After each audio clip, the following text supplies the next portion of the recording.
afternoon, everybody. Good afternoon, sir. Okay, as I said in the earlier classes, first unit was completed. So you have to make a presentation or your chosen topic from unit one. Just voluntarily come on to present. Otherwise, I will call by your number. So which topic do you want to just present it? Okay, in your own way, you just present it. Whatever you understood. Who is coming to present?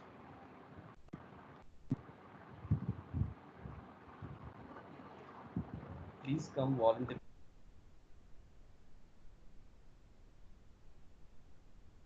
Since you are in final year, presentation skills are at most important. You need a presentation skills while presenting your project also. So just come voluntarily. Whichever topic, whichever you want to present, just present in the unit one. I will just move slides according to your chosen topic.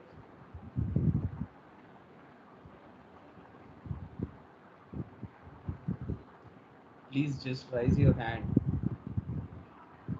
Come voluntarily.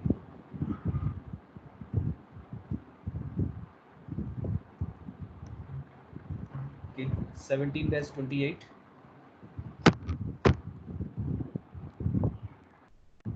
Yes, sir. This is not attendance. You have to present one topic in unit one. Okay, Okay, sir. you may be new for this class. Huh? Yes, sir. 17-28. Okay, only 2-3 classes you are present. Yes, sir. Okay, no problem. Just study well. I will ask some other day. Okay, sir. Number 9. 9.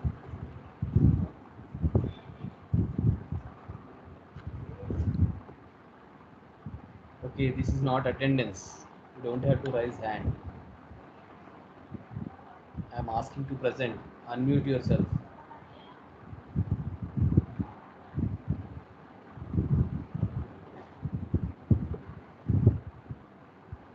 Number 9.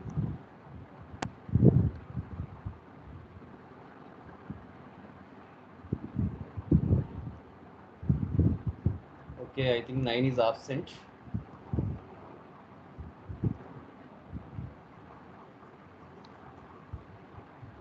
Yeah. Isaac 19.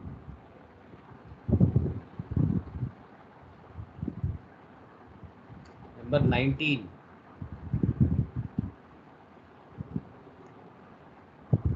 Isaac.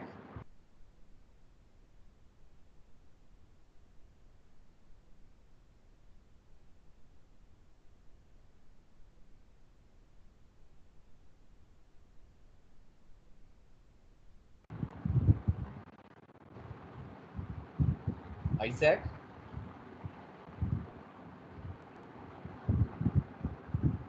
Ravi.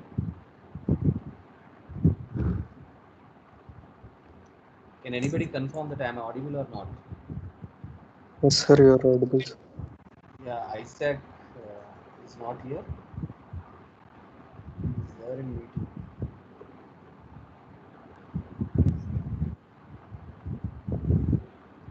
Isaac 19.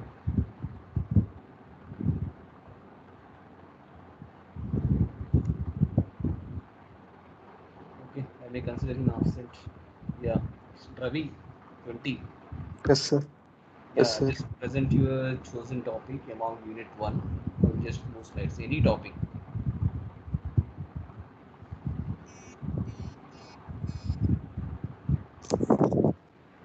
Once more slides, sir.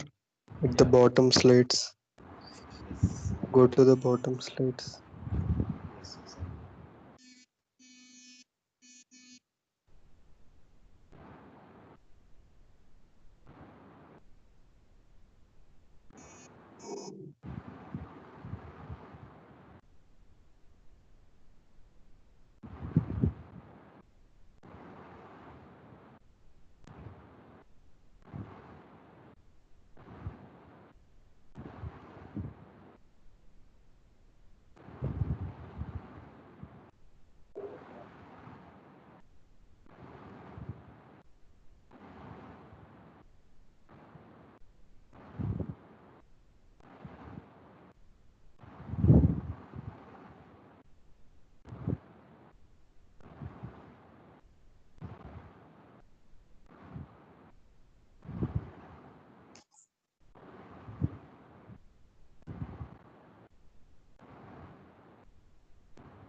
Sir, about borans I will present, sir.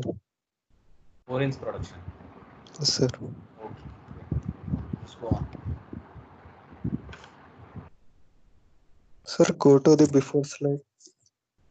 One flowchart will be there now, sir, about borans. About? About borans production, one flowchart will be there now, sir. Okay, from flowchart. Okay. Yes, Yeah, first you should explain what are the raw yes, sir. Yes, materials, sir. different types. Sir, otherwise, could you tell me the page number in the guidance? I have Which, read in book. uh,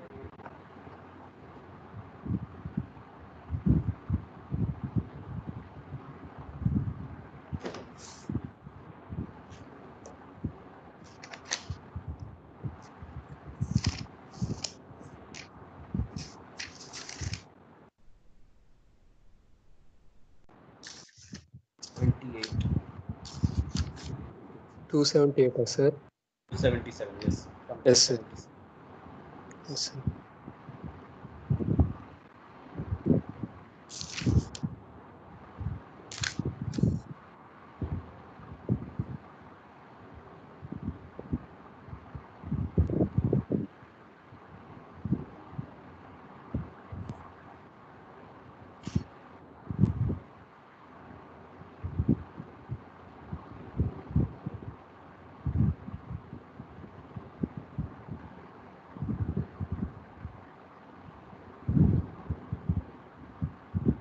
Yeah, as shown in the presentation, the compounds which include boron and hydrogen are highly combustive. The melting point of diborane is minus 164 degrees, and the boiling point of diborane is minus 92 degrees. That means at the room temperature and the temperatures that we can do those reactions, it will be in the gaseous state. So we can only do the normal reactions of diborane, and we can only produce the diborane normally in gaseous state at normal conditions. Here are the diborane contains the compounds of boron and which is attached with hydrogen. Here are the list of reactions which happen in the production of diborane. We start with uh, we start with 3 moles of methyl alcohol and 1 mole of hydroboric acid. Ravi, Yes, sir. start with raw materials. First, you should define what are the raw materials. In every CT flow sheet, chemical technology flow sheet, everything starts with raw materials. Yes, sir. Just go for raw materials. There may be a not listed one in Dryden. Just see the slides. There are listed. Yes, sir.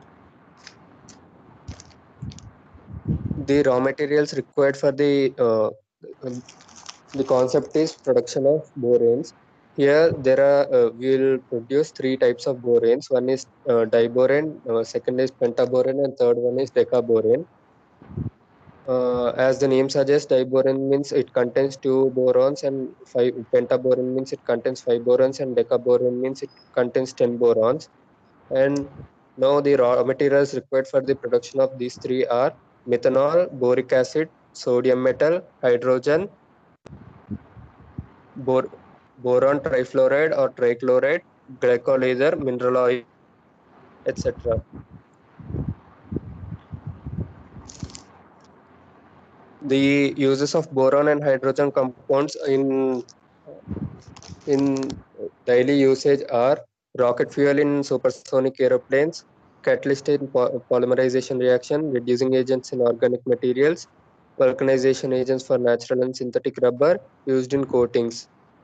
Mainly it is used in rocket. It is used as rocket fuels for aeroplanes, and in some reactions also it can be used, which contains the polymerization, such as the polythenes and plastic reactions. And other use of it is in coatings and in rubber, where the reaction will produce itself the extra material. It can be used in those reactions. Now, dibro, the production of boranes include these following reactions. In reaction A, 3 moles of methanol is reacted with 1 mole of boric acid, which gives 3 moles of water. And Sorry. yes, sir.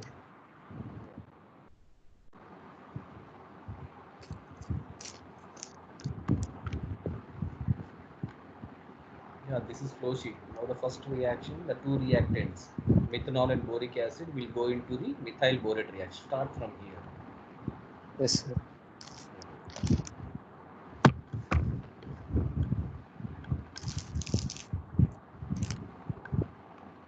Let us start with the flow sheet. First, focus on the methyl borate reactor. We will send methanol and 3 moles of methanol and boric acid to the methyl borate reactor, from which we will get 3 moles of water, and boron oxamethylate will Methyl be borate. the, yes, sir. Methyl borate it is. Methyl borate. 3 moles of methyl water plus methyl borate. methyl borate is the product, and it will be sent to the sodium borohydride jacket reactor,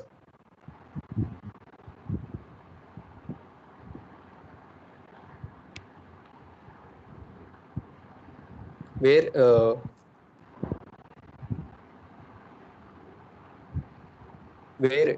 in the below reactor, where hydride reactor, in which we will react sodium and 2 moles of hydrogen, and from there we will get the source of NaH. In the sodium borohydride jacket reactor, we will use the methyl borate and NaH, NaH, and then from that we will get the NaH, diborane. sodium hydride. Sodium hydride, NaH. Yes, Sodium hydride.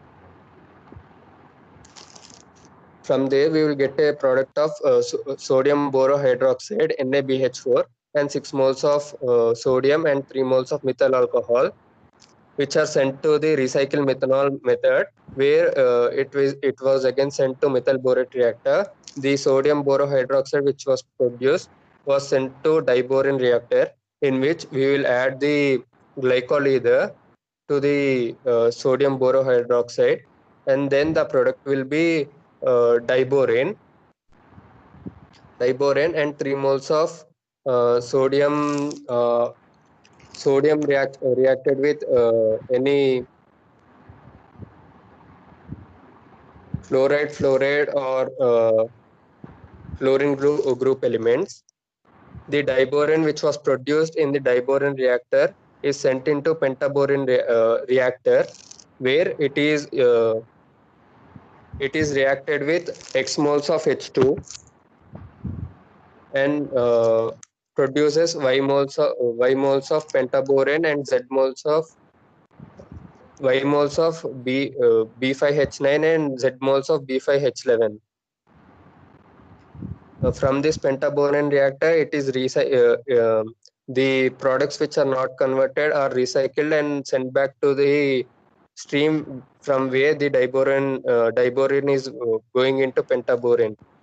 The pentaboranes which are produced are then sent back to the decaborane reactor, where they will be combined and they will come out as decaborane and uh, Y moles of B4H10 and Z moles of H2O.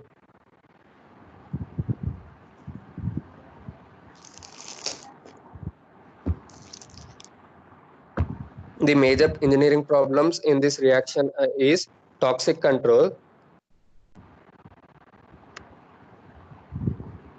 This is because of extremely low maximum permissibility concentration of 0.01 to 0.1 ppm for boranes, when we are setting up this industry, the environmental control will give the permission of 0.01 to only 0.01 to 0.1 ppm of liberation of boranes from our industry or factory. And then the second major engineering problem is reactivity control.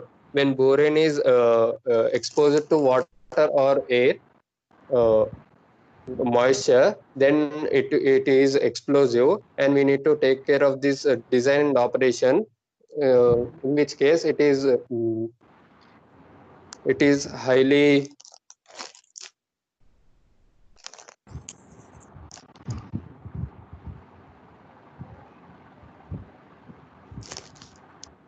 In this case, we have to take care of moisture and water very much, and the reactor must be built behind concrete barricades, uh, and we need to dry all the reactors and reactants with nitrogen before loading the material to uh, take away the moisture and the hydrated content water.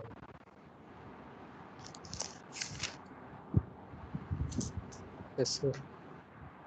Thank you. I forgot that today this one, sir. Yeah, from the next, already informed that next to 4 classes, 4 to 5 Yes, classes. sir. On that day I was ready, but then I forgot, sir. Okay, okay, no problem, no problem. Just to improve your skills, this is not Yes, sir. to see whether you have a knowledge or not. Just to improve your skills. You may have a stage fear or something to eliminate that one. Okay, you don't take otherwise. Yeah, next one is 34. Number 34. Yes, sir. Please, yeah, 34. Just present any one topic. Uh,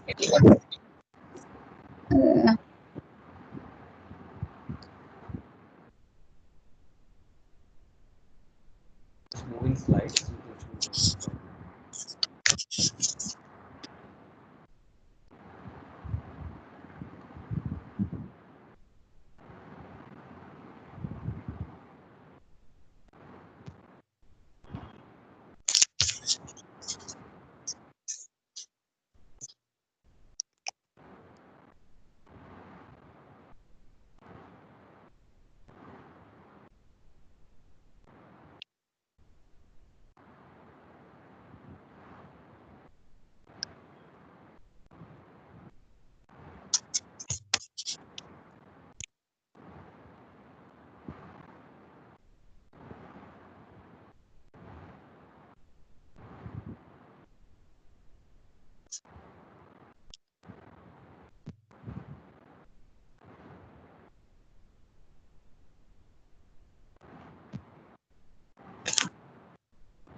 Sir, I have one doubt, sir. Yeah, yeah. Can't we do the nuclear fusion reaction by man-made on the Earth, sir? Yeah, it is Hmm. under development. Right now, it is under development. So we can do, but it is under development. Nuclear fission, they are in somewhat advanced now. Yes, But sir. fusion reaction already it will take place naturally in the Yes, stars and galaxies. Okay, yes, sir. that reaction. But at the same time, for the fusion reaction to be advantageous in our power production using nuclear power plant, it should produce high energy. Whereas we can see that in nuclear fission and fusion, fission will give it is a bombarding reaction, so it will give a high energy explosive reactions. We already know exothermic reactions will give large amount of heat compared to the endothermic reaction. See Yes, sir. here already it is combining reaction, means two Yes, sir. molecules are combined to one molecule. Additionally, we are supplying energy to it. Yes, Whereas sir. here, see, we are not at all supplying any energy, only we are giving one neutron. Okay, Yes, in sir. order to bombard it, so it will release automatically the atomic energy, whatever present in it. So it is Yes, sir. advantageous right now. When we completely explore this one, maybe it will have some advantage, but right now it is under development stage. Because by nuclear fusion reaction, we can also create elements, no, sir. Minerals? We can also create elements, no, sir. Elements. Yeah, yeah, yeah. We can create. For example, we want uranium and we have very less sources of uranium. By nuclear fusion reaction, we can develop the uh, abundance of uranium, no, sir. Abundance, you are talking about enriching? No, sir, creating. Okay, uranium will be created. Any element can be created, but uranium will be a lot of process, but it can also be created, no, sir. Yeah, yeah, created, but right now it's a underdeveloped stage. So we can't say anything, but we can create any type of mineral. Yes, sir. Yeah, this is the clear advantage. Now in the bombarding reaction and in the intersection reaction, these are the difference. So usually people go for the fission reactions only, but they Yes, are sir. in advanced stage, nuclear fissions. Okay. Yes, sir. Yeah. Number 34. Sir, What happened? Almost we reached to the initial slides. nuclear engineering. Sir. Engineering. Role of chemical engineering, nuclear engineering. Yes, sir. Okay. Please go ahead.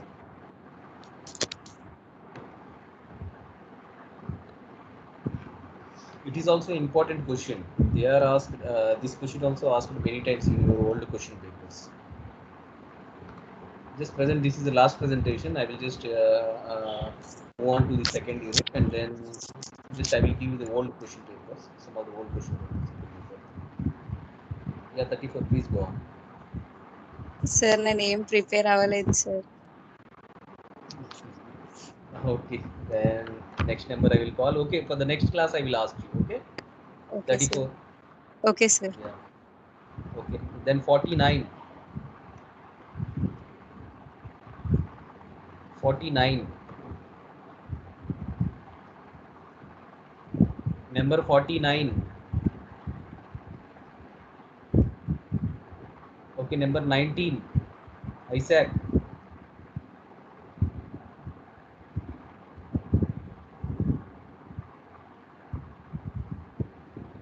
33.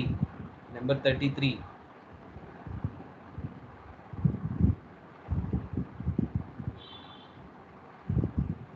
Number 33. 11. Number 11.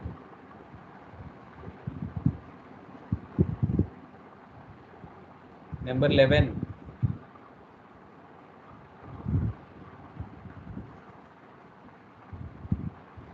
Okay. This time I'm just excusing. Next time I will ask randomly any number. Just be prepared. Whole unit you have to prepare. Okay, this is not like that you have to prepare only one question, one answer, nothing. You have to prepare whole unit. So be prepared for the next class. Okay, we already completed what is the first unit already. So if you want once again revision, I will also take one class for the revision of unit 1. Okay, this is not a harassment, I'm just asking you to present. This is not a harassment, because it will improve your skills.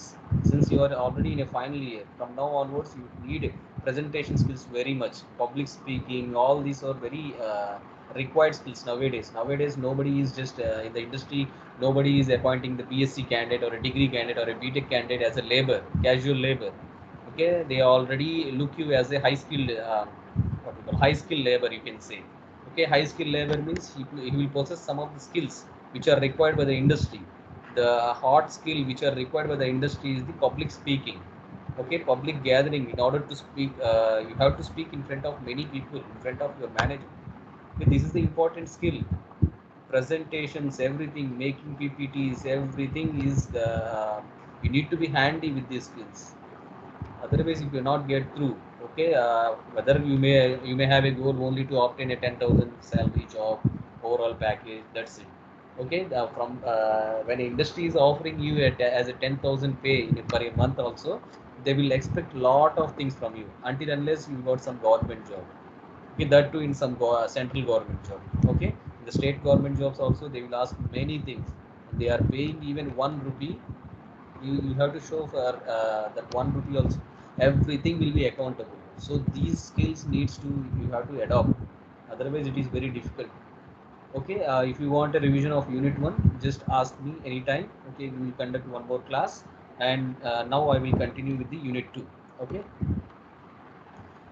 yeah, unit 2 is about oils, soaps and detergents. Okay, as you can see in the first slides, oils, first part of this unit 2 is extraction of oils from the oil seeds. Okay, in the same part we will have a hydrogenation of vegetable oil. In order to remove the unsaturation from the oil, we will use a hydrogenation, nothing but a addition of hydrogen to the particular extracted oil. The first part of the extraction contains two types of extraction process. One is a mechanical extraction process, second one is the solvent extraction process. The two types of process will be there. The first one you can see in this picture, this is nothing but a mechanical extraction process, in which just seeds will be using the some particular pressure, one particular pressure, the seeds which are the oil which is contained inside the seeds will be just extracted using the mechanical extruders. Okay, the next process is after just size reduction of these seeds, whatever it obtained, it will be passed through the some solvent extraction process, in which the solvent like hexanes, low petroleum cuts, hexane solvents, pentane solvents, all are used in order to extract the oil present in the seeds. Therefore, the whatever the oil come out from the seeds will just purified and sent to our um, domestic purpose or the industrial purpose or for the soap manufacturing. The main application of the oils is for the domestic purpose, from the cooking, nutrition purpose, and next one is the soap, detergents production. These are all the applications, glycerin productions. Okay, then see, next part of this unit is soaps and detergents. Okay, the oils which are coming from the oil industry will be utilized by the soaps and detergent industry, in which the first part is the soap. There are two types of soap production process. One is batch soap or batch production process. Second one is a continuous production process. In the continuous production process, just the fat will be just split down. Okay, fat is nothing but fat, or oil is nothing but a which are composed of triglycerides. Okay, fats, oil or fats is nothing but a compounds which are composed of a triglycerides. Some part of diglycerides or monoglycerides will also be present because of some breaking reaction of these triglycerides. But largely the oil will be composed of triglycerides only. These triglycerides will play a major role in manufacturing of soap, in which the first process in manufacturing of soap is fat splitting. Okay, we will call a hydrolysis or a fat splitting reaction, in which the triglycerides will break into respective diglyceride and monoglyceride will liberation with the liberation of free fatty acids in every step. For example, triglyceride is broken down to diglyceride, it will release one free fatty acid molecule. For example, next example is diglyceride is breaking down to monoglyceride, it will release one molecule of free fatty acid. Next, monoglyceride is converting to the glycerin, it will release one molecule of free fatty acids.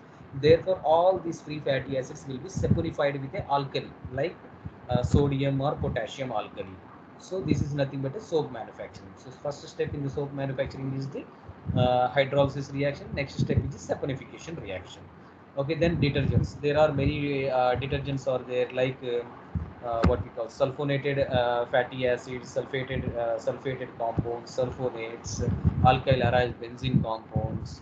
Okay, there are anionic soaps, cationic soaps, neutral, non-ionic or neutral soaps. Okay, we will call all these detergent powders or detergent bar will be obtained using that alkyl aryl benzene sulfonates or anionic, cationic, or non-ionic soaps. Depends on the particular application. Like industries will use a non-ionic soaps. For the toughest reactions, we will use anionic soaps. Okay, like this, depending on the applications, depending on the usage, like whether it's a domestic purpose or it may be for the industrial purpose, depending on that, the particular formulation will be formed instantaneously and the detergents will be manufactured. We all know that soap will have low grease removal capacity compared to the detergent. Okay, that's the basic criteria which separates these two compounds, soaps and detergents. And next is the side product in soap manufacturing is the glycerin. Okay, whenever we are manufacturing soap using a oil as a major raw material, so the breaking of triglyceride molecules to diglyceride to monoglyceride, and the last product is the liberation of one fatty acid molecules with one glycerine molecule. Therefore, the byproduct glycerine during the manufacture of soap is considered a very valuable product in the cosmetic industry, medicinal industries. Okay, this is the glycerine picture. And next one, in the oils itself, we are also discussing a fat. We all know that at a normal temperature, fats and oils are defined in such a way that whichever the glyceride compounds remain as a liquid at normal temperature is called a oil, whereas whichever the compounds which remain as a solid in the normal temperature is called fat. Okay, this is the difference between fat and oil as per industrial nomenclature.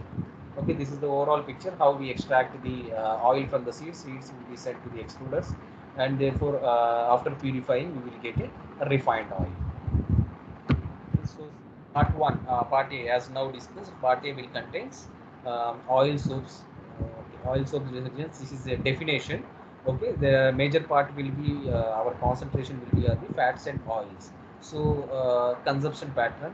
Then next one is vegetable sources and animal sources. Various sources are there for the extracting oils or fats, like vegetable sources. Vegetable sources are nothing but a plant extracted matter, like seeds, for the cooking purpose, for the cooking oils like coconut coconut oil also we can extract, and like groundnut oil. Where do we extract a groundnut oil? From the groundnut seeds. Okay, like others, sunflower seeds we have to use. Like animals, animal fats will be used in order to extract a oil. Okay, there are these are the major sources, like vegetable source, whether it may be from the plant or whether it may be some organic source. Okay, like animals. Then what are the end users for the extracted oil? Okay, we already discussed this. So soaps are the end major part of oil will be consumed by the soap and detergent manufacturing industry. Then next one is the mechanical and solvent extraction process. Okay, there are two processes for extraction of oil from the seeds: is the mechanical extraction and solvent extraction process. And next one is during the extraction of oil. Okay, depending on the particular mechanism or the particular process we are adopting, there may be a chance that some of the triglycerides will break down to free fatty acids.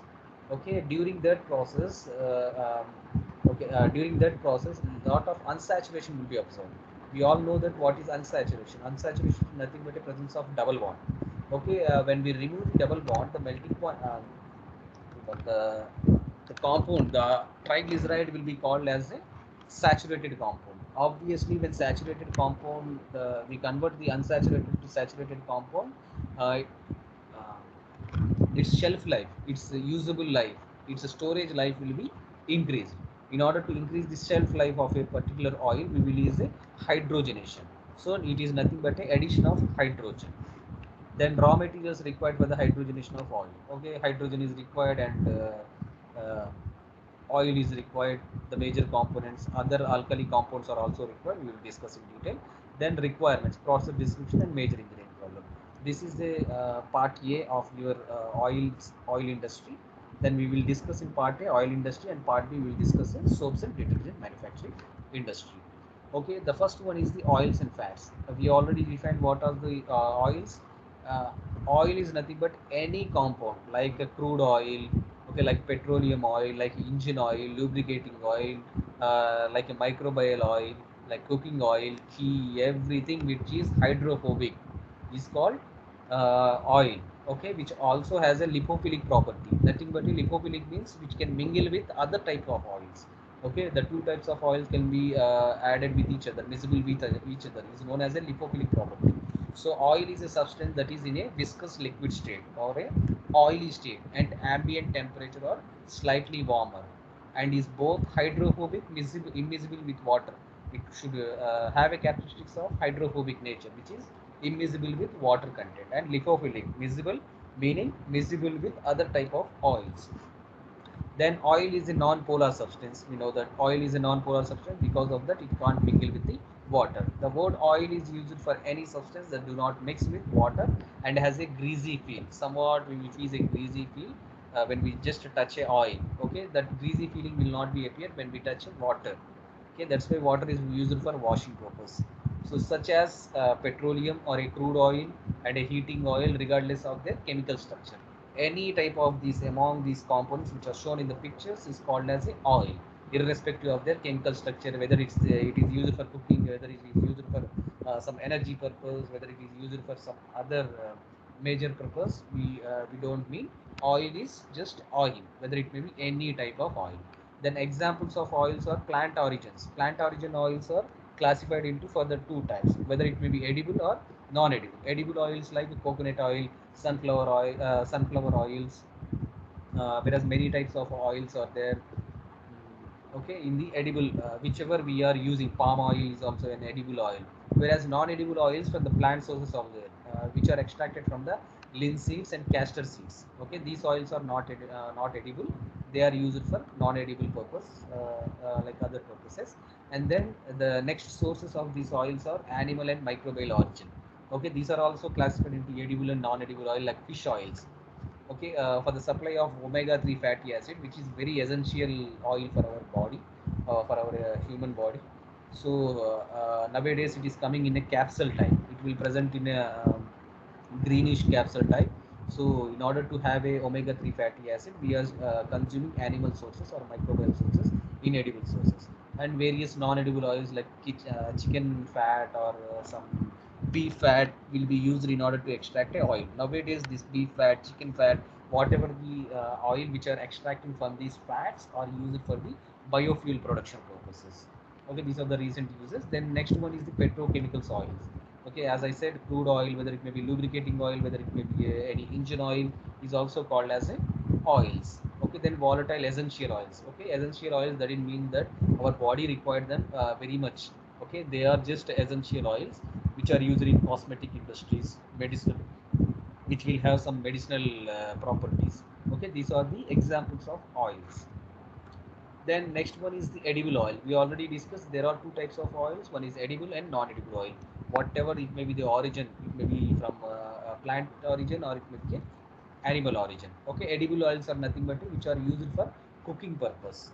Okay, which are temperature, liquids at room temperature. We already said fats are solid at room temperature, whereas oils are liquid at room temperature. Then there are two types among the edible oils. One is plant origin oils, like vegetable oils such as olive, palm oil, soybean, carona, pumpkin seed, corn seed, sunflower oil, safflower oil, peanut oil, grapeseed oil, sesame oil, argan oil, rice bran oil.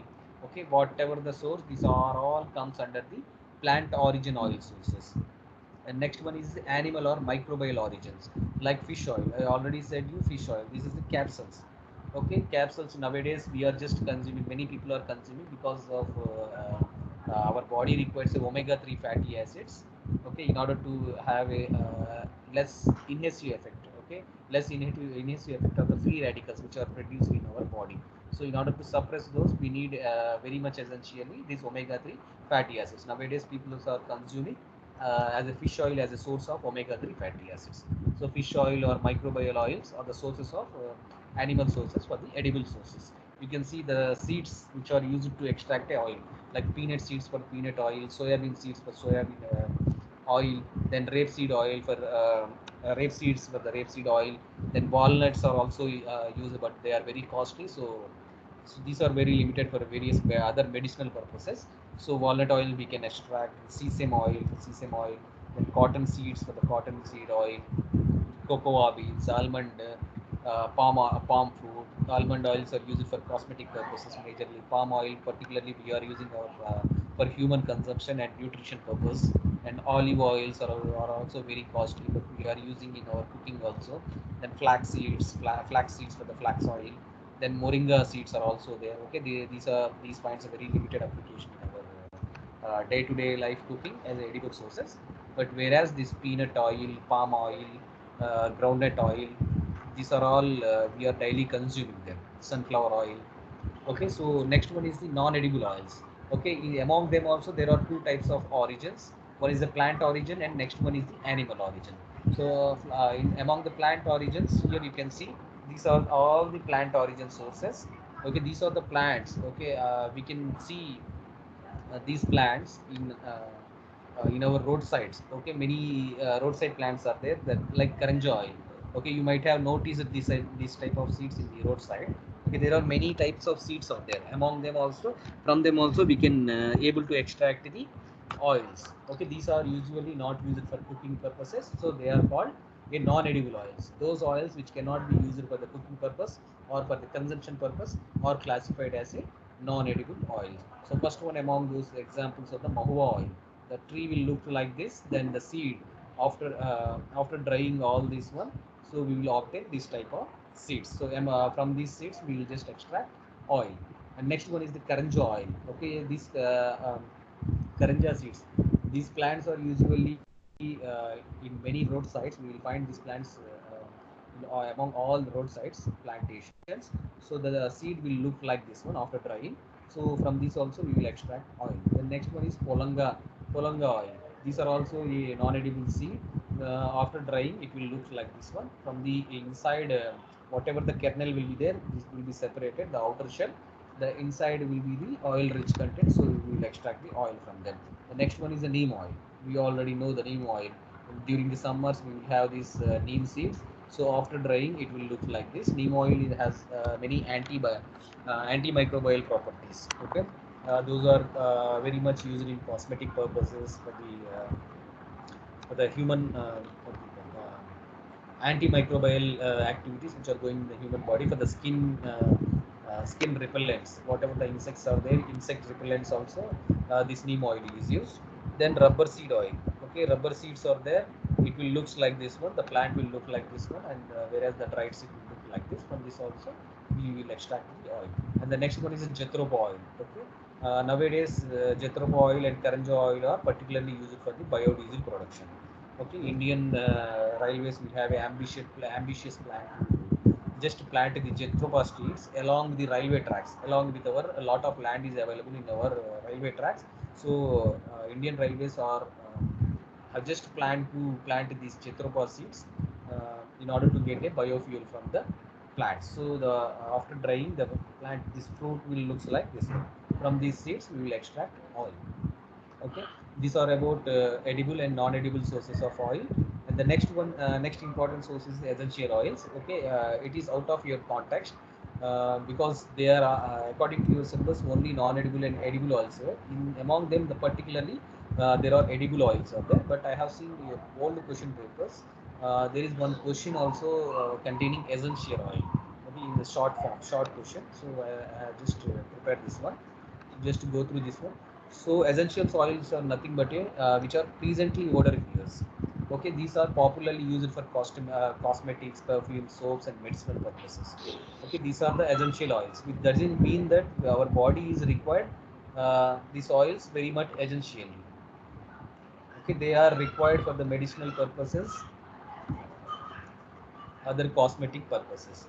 Okay, these are the essential oils which are very pleasantly odoriferous. So they will produce a odor which will have a pleasant appearance when we are just smelling.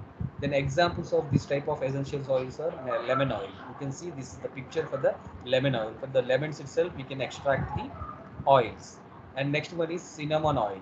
So this is a cinnamon oil which we use for the cooking. So we can extract the oil from this also. But they are very limited amount of oil is present from this one. So these are very costly also.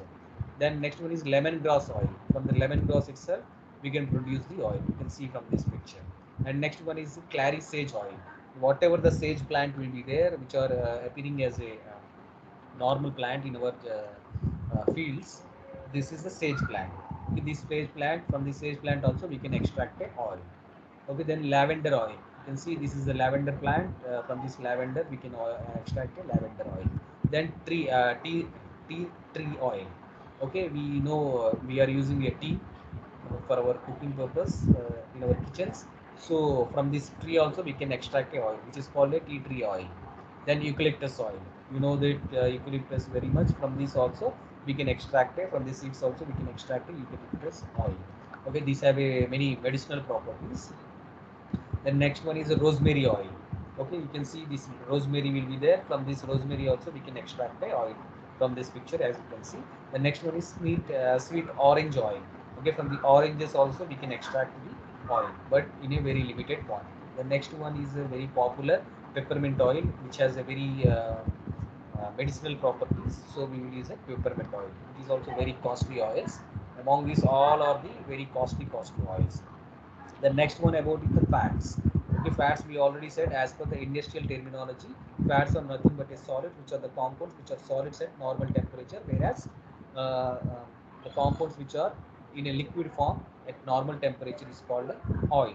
So fat also contains a almost similar chemical structure or a composition at the top of oil. It is also also composed of a triglycerides. Okay, to some extent it will also contains a free fatty acids, triglycerides or monoglycerides. Okay, this is the industrial terminology of classification of fats and oils. And next one is the composition, chemical composition, physical properties of the fats and oils. We all know that oils or fats are composed of a triglyceride. The triglycerides will be like this. The structure, chemical structure of triglycerides will be as shown in this picture. Okay, triglyceride is nothing but a which is composed of one glycerine molecule. Okay, one glycerine molecule along with three fatty acids molecule. The compound which is composed of a one glycerine molecule along with three fatty acids molecules are known as a triglycerides. Okay, whereas diglycerides is the compound which is composed of a one glycerine molecule along with a two fatty acid molecule is called a diglyceride. Okay, then monoglyceride we can say from this terminology, the compound which is composed of one fatty acid or a free fatty acid molecule along with a glycerine molecule is called a monoglyceride molecule. So triglycerides are the major composition of our oils and fats. Okay, to some extent, there is a possibility that it will break, these triglycerides will break and convert it to mono and diglyceride. But large part of our oil and fats are composed of only triglycerides. Okay, there are mixtures of these are the they are the mixtures of glycerides of fatty acids where R1 R2 are not about necessarily the same. Same here, R1 R2 is the fatty acid chain. Okay, it will go to the n number of carbon atoms, fatty acid chain. Okay, you can see this is CH2O, CH2O. It is nothing but a glycerine backbone. Okay, this is a glycerine backbone, whereas this RCOOR will be there. So it is nothing but a fatty acid chain. Okay, R1 is one type of fatty acid chain, and R2 is a other type of fatty chain. R3 is a other type of fatty chain. Okay, there are many compounds for this fatty acid chain. Like it may be oleic acid fatty acid chain, or it may be a what is the stearic acid fatty acid chain. It may be a linoleic acid fatty acid chain. It may be linoleic acid. It may be arachidic acid. Okay, there are many types of fatty acids will be there. Among them, these four components, these four types of fatty acids are popularly encountered in our oils. Okay, these are the stearic acid, oleic acid, linoleic acid. Okay, these are the number of double bonds. Okay, stearic acid, it doesn't contain any of the double bonds, so it will have a high shelf life. Okay, it will not react with oxygen, so reactivity with oxygen is nil, so whose melting point will be very high. So next one is a oleic acid, which will have a one double bond. So because of this presence of one double bond, it is called a unsaturated fatty acid. Because of this unsaturation, it will fairly react with oxygen. Okay, then when the unsaturation is increasing throughout, you can see the melting point is just decreasing. So because of this decreasing melting point and increasing unsaturation, it will readily react with oxygen. So when it is reacted with oxygen, it will produce a off flavor. It will just degrade. It will just break into the fatty acid molecule. It will produce an unpleasant odor. Okay, and therefore the shelf life will be of the oil will be decreased as the unsaturation will increase. The hydrogenation plays a major role in this reducing this unsaturation. Whereas there is a common conception is all one myth or a fact, I don't know. But when we consume a large amount of unsaturated fatty acids, uh, radicals, the molecules of these fatty acid radicals will be very high. It will cause a huge amount of cholesterol in our body. Okay, at the same time, when we consume very large amount of oils which are composed of a saturated fatty acids like stearic acid, there may be a chance that it will not at all break down in our body. Okay, it will just add upon the oil inside. Triglyceride content will be very high in our body. Therefore we need to balance it between the saturation and unsaturation. Okay, oils will be chosen in such a way that it should not be completely saturated, it should not be completely unsaturated. When unsaturation level is very high, it will cause a decrease in melting point and it will cause a high reactivity with oxygen. Therefore, it will produce a very free radical compounds in our body. So we don't have to consume a large amount of unsaturated fatty acid. Similarly, it will not break down when we consume a high saturated fatty acids. So therefore, a optimum needs to be adopted in this one. Okay, therefore, many oils we can see they are keeping with a brand name that this is a low cholesterol oil, these are the omega-3 fatty acids, this is heart friendly oil. Okay, based on this saturation and unsaturation and melting points, whether it may be reactive to oxygen, they are classified as their heart friendly oils or something else, or liver friendly oils. Okay, based on this only they will just classify that one, because liver is automatically, we know that our body parts in the liver, it will produce a cholesterol content. Liver will produce a cholesterol content because of the traveling of blood into our vessels. It will produce some lubricating, it will give lubrication to the flow of blood in our vessels. Okay, so because of that advantage, liver will produce a high amount, not high amount, it will produce a cholesterol content. When we consume a large amount of saturated fatty, unsaturated fatty acids, then that liver will produce excess amount of cholesterol inside us. So it will obviously damage our heart vessels.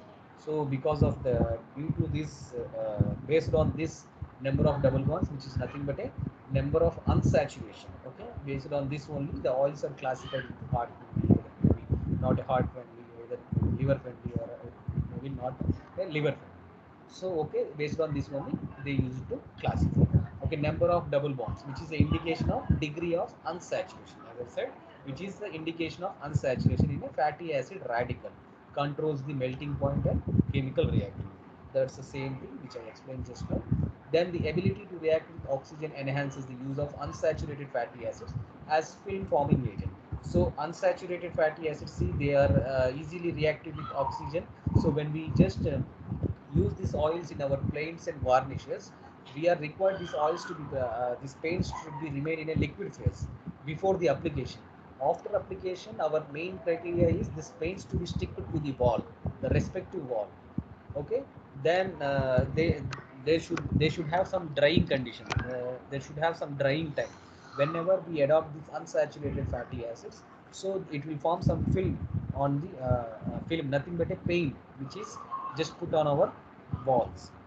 So these are the good candidates. Unsaturated fatty acids are the good candidate for our paint manufacturing industries, so that they can form a film.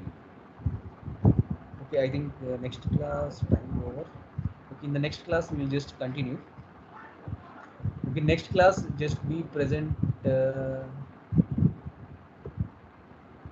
You present your own topic, whether it may be any topic from the unit one. You can choose and present. Yeah, Ravi. Hello. Yes, sir. Ravi, కొంచెం attendance ఇచ్చేవా నేను Sir. Next class ఉందనుకుంటా 6th hour. Yes, sir. Yes, sir. Yeah, okay, bye. Sorry, sir. Take it easy.